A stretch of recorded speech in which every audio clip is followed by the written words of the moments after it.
धन्यवाद देवी आम सरकार पंचायत राज विभाग एवं ओरमाक्स मिलित भाव में जो भव्य दिव्य शिशिर सरस मेला आरंभ करिसेंती। आज 10 तारीख आरंभ करी 18 तारीख पर्यंत 9 दिन व्यापी चलिबो।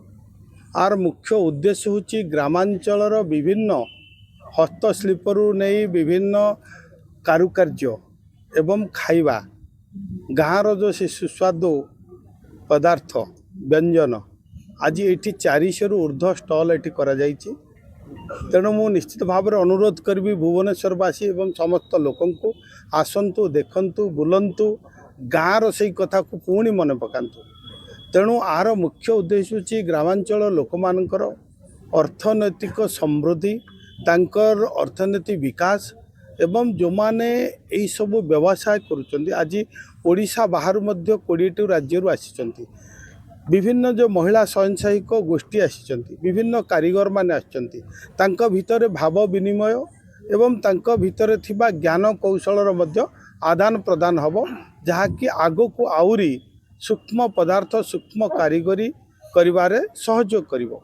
मु एठी देखुथिली विभिन्न जिलार विभिन्न प्रोडक्ट जो वन डिस्ट्रिक्ट वन प्रोडक्ट। आज कोरापुट हल्दी कथा कहतु, ए कंधमाल हल्दी कथा कहतु, कोरापुट कॉफी कथा कहतु, पिपिली चांदुआ कथा कहतु एवं आपणकर कलाहांडीर जो विभिन्न पदार्थ रही एवं बलांगीर आपणकर जो धानर चाउल विभिन्न चाउल से जिले में भल हुए। तेणु अनेक कथा ये करा जाइछि फल कि ये लोक मानकर आसवा तांकुरु किणा जो बिक्री बटा हम। आर गत थर जो भली भाव में 25 कोटी ऊर्ध्व होता एथर आम चिंता कर 30 कोटी रु अधिक मध्य व्यवसाय हम, जहाँ फल कि ग्रामांचल लोक मैंने ये जो सुजोग थरे पाती।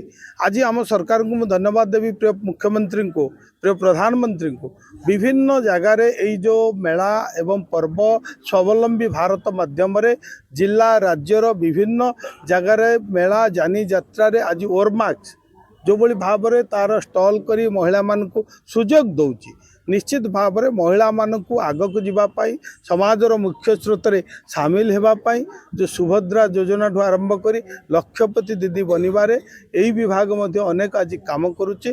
तेणु आसतु आम समस्ते उपभोग करवा जो 9 दिन व्यापी चलो आम जो मैंने आसवे निश्चित भाव में को ना को स्टल रु कौन ना कौन जिनिष आपण मैंने किणिकी नियंतु पुणी आमर से पुरातन कथा को मन पकातु एवं लोक टिके साहाय्य करतु। धन्यवाद।